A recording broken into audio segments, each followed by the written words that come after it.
একাদশ দ্বাদশ শ্রেণীর প্রিয় শিক্ষার্থীরা, আসসালামু আলাইকুম। আশা করি সবাই ভালো আছো।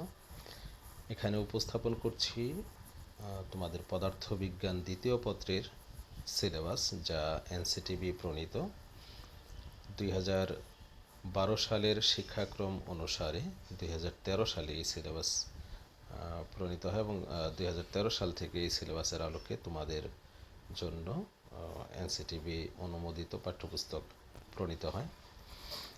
তো এই সিলেবাস এখানে শিখন ফল বাম পাশে এবং ডান পাশে বিষয়বস্তুগুলো উল্লেখ আছে প্রত্যেকটা অধ্যায়ের।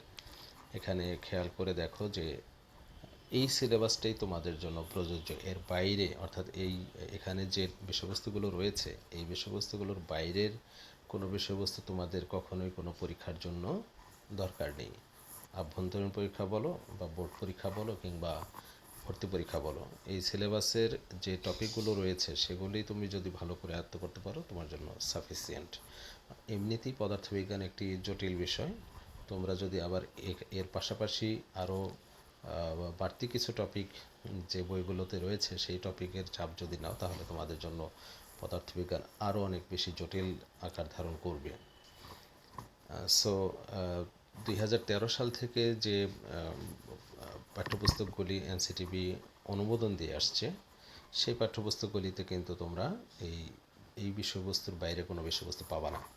শুধুমাত্র সেই পাঠ্যপুস্তকগুলোতেই এই টপিকগুলোর বাইরে অতিরিক্ত টপিক পাবে, যে বইগুলি অনেক আগে থেকে চলে আসছে এবং আগের কারিকুলাম বিভিন্ন সময় 10 বছর 12 বছর পর যে কারিকুলাম সংশোধন হয়েছে বা পরিবর্তন হয়েছে, তো সেই আগের কারিকুলামে 80-র দশক বা 90 দশক বা 2000 সাল পরবর্তী যে কারিকুলাম চালু ছিল সেই কারিকুলামে যে বইগুলো চলে আসছে সেই বইগুলিতে তোমরা দেখতে পাবে যে অতিরিক্ত কিছু বিষয়বস্তু রয়েছে, যে বিষয়বস্তুগুলো তারা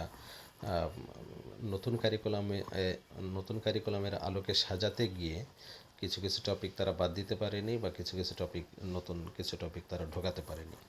অর্থাৎ কারিকুলামের সাথে বা বর্তমান সিলেবাসের সাথে ওই আগের পাঠ্যপুস্তকগুলির কিন্তু বেশ কিছু বৈসাদৃশ্য রয়েছে, যেগুলি তোমরা ফলো করতে গেলে হয়তো তোমাদের পড়ালেখায় ব্যাঘাত ঘটতে পারে। এই জন্য আমি বলবো যে এখানে যে বিষয়বস্তু রয়েছে এটা এনসিটিবি অনুমোদিত সিলেবাস বা এনসিটিবি প্রণীত সিলেবাস, এবং এই সিলেবাসের আলোকে যে পাঠ্যপুস্তকগুলি প্রণীত হয়েছে নতুন আকারে 2013 সাল থেকে নতুন অনুমোদন পেয়েছে, তোমরা সেই পাঠ্যপুস্তকগুলি ফলো করার চেষ্টা করবে। তো প্রথমেই এখানে পদার্থবিজ্ঞান দ্বিতীয় পত্রের প্রথম অধ্যায় তাপগতিবিদ্যার বিষয়বস্তুগুলো ডান পাশে দেওয়া আছে, বাম পাশে শিখন ফল। অর্থাৎ তোমরা এই অধ্যায় পাঠ শেষে তোমরা কি কি বিষয়বস্তু জানতে পারবে, কি কি বিষয় শিখতে পারবে সেই সম্পর্কিত শিখন ফল বাম পাশে দেওয়া আছে। তো তোমাদেরকে খেয়াল করতে হবে ডান পাশের বিষয়বস্তুগুলো। এরপরে দেখো অধ্যায় 2, দ্বিতীয় অধ্যায় স্থির তড়িৎ। এখানকার এই অধ্যায়ের বিষয়বস্তুগুলো এখানে দেওয়া আছে। আমি যথেষ্ট স্লো মোশনে এগিয়ে যাচ্ছি, তোমরা চেষ্টা করবে এটা স্ক্রিনশট নিয়ে বা পজ দিয়ে বিষয়বস্তুগুলো ভালো করে দেখে নিতে বা বইয়ের সাথে দাগিয়ে নিতে, বইয়ের সাথে মিলিয়ে নিতে। এরপর অধ্যায় 3 চলতড়িতের বিষয়বস্তুগুলি এখানে রয়েছে। এরপর চতুর্থ অধ্যায় তড়িৎ প্রবাহের চৌম্বক ক্রিয়া ও চুম্বকত্ব।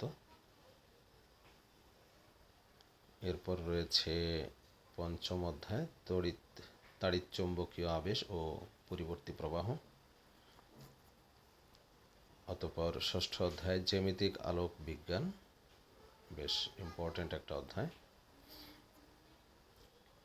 এরপরে রয়েছে আরেকটি গুরুত্বপূর্ণ অধ্যায়, সপ্তম অধ্যায় ভৌত আলোক বিজ্ঞান। অষ্টম অধ্যায় আধুনিক পদার্থবিজ্ঞানের সূচনা, ইম্পর্ট্যান্ট চ্যাপ্টার। এখান থেকে অধ্যায় 6 থেকে বলতে গেলে শেষ 10 পর্যন্ত সবগুলোই গুরুত্বপূর্ণ, আর প্রথম দিকে অধ্যায় 1, 2, 3 বেশি গুরুত্বপূর্ণ। তোমরা এভাবেই পছন্দ করে নিয়ে বাছাই করে নিয়ে পড়ালেখা করার চেষ্টা করবে। আধুনিক পদার্থবিজ্ঞানের সূচনার পর অধ্যায় 9 পরমাণুর মডেল এবং নিউক্লিয়ার পদার্থবিজ্ঞান।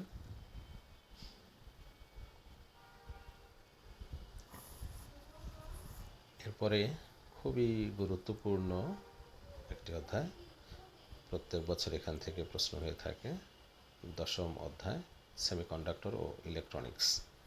Very very important. তোমাদের জন্য একটি আশার কথা হচ্ছে যে তোমাদের যে কম্পালসারি সাবজেক্ট রয়েছে ইনফরমেশন অ্যান্ড কমিউনিকেশন টেকনোলজি বা আইসিটি, এই আইসিটির বেশ কিছু টপিক তোমরা এই অধ্যায় 10-এর সাথে মিল পাবে।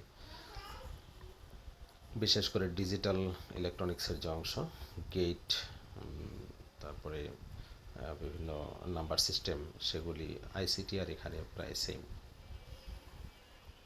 এরপরে সর্বশেষ অধ্যায় 11 জ্যোতির্বিজ্ঞান।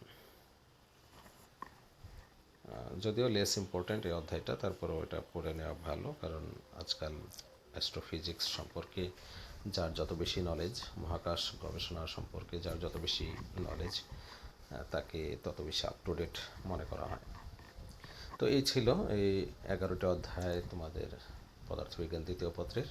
তোমরা সর্বোচ্চ চেষ্টা করবে এখানে যে বিষয়বস্তুগুলো রয়েছে শুধুমাত্র সেই বিষয়বস্তুগুলোই পড়ালেখা করতে, এবং এই বিষয়বস্তুগুলো যে বইয়ের সাথে মিল পাবে সেই বইটাই ফলো করার চেষ্টা করবে, অর্থাৎ সেই বইটা আপ টু ডেট বই।